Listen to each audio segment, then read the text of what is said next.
Bonjour à tous, nous allons aujourd'hui parler du film Netflix Jusqu'au déclin, un film réalisé et coécrit par Patrice Laliberté, avec dans les rôles principaux Guillaume Laurin, Réal Bossé, Marc-André Grondin et Marie-Évelyne Lessard.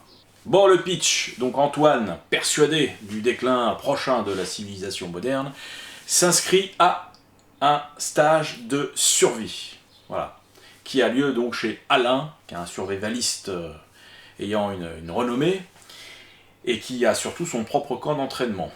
Bon, là malheureusement, un accident mortel va faire exploser la solidarité des personnes en présence, donc un groupe de 6 personnes au départ, voilà, et ces dernières vont s'affronter. Bon, alors j'ai longtemps attendu de trouver une pépite pendant le confinement, je ne vais pas vous mentir, je ne l'ai pas trouvée. Nonobstant, comme dirait l'autre, Jusqu'au déclin est ce que j'ai pu voir de mieux sur Netflix pendant cette période. Voilà, hein, parce qu'effectivement, on a eu droit à pas mal de blockbusters faisandés. Là, on a droit à un film québécois, déjà, ce qui est pas la majorité des films présents sur Netflix. Donc, alors je précise d'emblée, vous aurez droit évidemment à quelques expressions locales, du type « monte dans ton char », téléphone avec ton sel, et en guise de juron, vous entendrez des calices. C'est amusant 3 secondes, le temps que votre oreille s'habitue, et après, je ne vous cache pas que voilà, ça vous en foutez totalement. D'ailleurs, à ce propos, je vous recommande le visionner le film en VO sous-titré, évidemment, parce que d'une part, c'est la VO, il n'y a rien de mieux. Deuxièmement, parce que effectivement, si vous il y a une version française qui existe. Vous allez vraiment perdre en réalisme si vous regardez ça en doublage français de France, si j'ose dire. Donc voilà, regardez ça vraiment dans la belle langue, de la belle province, avec des sous-titres, parce qu'une fois sur deux, vous voyez, c'est quasi incompréhensible. Bon. Ceci étant dit, Jusqu'au déclin est un très très bon film. Oui. Bon, alors déjà, sachez que je suis très sensible aux thrillers nordiques. Hein. Moi, tout ce qui se passe... Voilà, dans des paysages enneigés, déjà, je suis fasciné. Et puis quand en plus on est dans le thriller, comme on dit là-bas, c'est encore mieux. Voilà, parce qu'effectivement, la neige, c'est l'élément que je ne fréquente le moins dans ma vie. Donc il exerce une fascination chez moi, et puis une peur aussi. Et en plus, c'est très très très photogénique la neige. Hein. Et puis en plus... le contraste dans les films contenant de la violence avec le sang, la neige, voilà, c'est toujours assez magnifique. Hein. Tarantino nous l'a bien montré dans Kill Bill, entre autres. Donc voilà, déjà, le terrain était plutôt favorable. Et, cerise sur le gâteau, Jusqu'au déclin est un film très très bien tenu. Voilà, c'est ce qu'on appelle un zéro faute. Il n'y a pas une couille dans le potage. Je ne sais pas si l'expression est québécoise, j'en sais rien. Mais le fait est que voilà, c'est un film quasi parfait. On peut rien lui reprocher. Dans les films de genre de celui-ci, donc on est dans, comme je vous disais, dans le thriller, plutôt dans le survival, hein, pour être clair. Il y a une donnée qui est vraiment qui est obligatoire, c'est le jeu des acteurs. Il faut que les acteurs soient convaincants, sinon ça peut pas tenir. Sur les films qui ont une totale absence de second degré, qui jouent vraiment sur quelque chose de crédible, voilà, les acteurs doivent être très bons. C'est le cas ici. Alors, la plupart, je ne les connaissais pas. Ce qui est amusant quand même, c'est de vous retrouver Marc-André Grondin, qui est un des acteurs québécois les plus connus, dans un rôle finalement assez bref. Je vous en parlerai davantage tout à l'heure. Voilà, un autre acteur québécois que j'ai dû voir dans un autre film, mais alors pour le reste, voilà, c'est des inconnus pour nous, en tout cas, public français.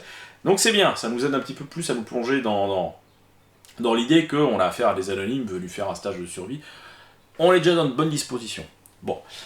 Ce qui est bien également, c'est que cette histoire qui parle au départ de gens faisant un stage de survie, ce sont tous des survivalistes à leur petite échelle, qui viennent se perfectionner dans ce stage.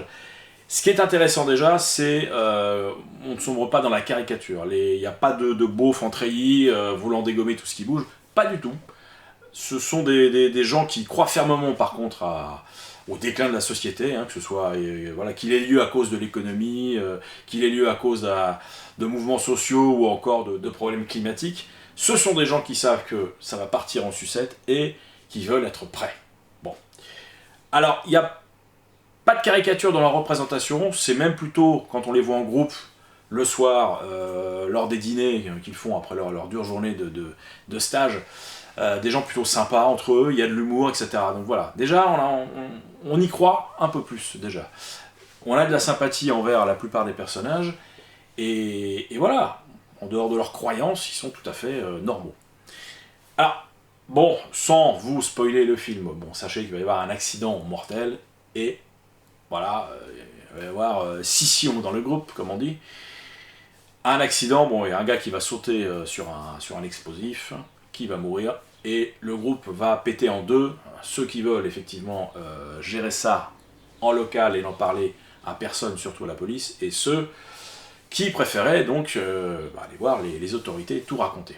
Voilà, c'est le postulat de départ. Donc comme je vous disais, c'est très bien joué, le scénario est vraiment pas caricatural, la mise en scène est très intéressante. Alors pareil, je ne connaissais pas du tout ce Patrice Laliberté, qui a surtout œuvré dans le court-métrage et de la publicité, et là c'est son premier long-métrage. Ça se sent peut-être, parce qu'il y a, enfin, on sent qu'il y a une expérience de la pub avant, parce que l'image est vraiment soignée, c'est très beau. Il y a, au niveau de la mise en scène, il y a tout ce que j'aime, c'est-à-dire il y a beaucoup de plans aériens. Alors ça en plus avec des paysages enneigés, puis des figures humaines qui apparaissent comme des petites fourmis un peu dérisoires, moi j'adore ça. C'est le genre de plan que j'adore, et qui a tendance à se multiplier dans le cinéma de genre ces 10 dernières années, moi j'adore ça. Et il y a une grosse dose d'authenticité dans les péripéties du scénario. Alors récemment je vous ai parlé d'un film que j'aime plutôt bien, qui est La Terre et le Sang. Et qui s'est fait un peu, globalement il s'est fait défoncer, etc. On lui reproche d'être un peu creux, vide, etc. Alors que moi j'y ai vu quelque part plutôt de l'austérité. Bon, La Terre et le Sang n'est pas du niveau de Jusqu'au déclin, bon, je vais vous le dire clairement.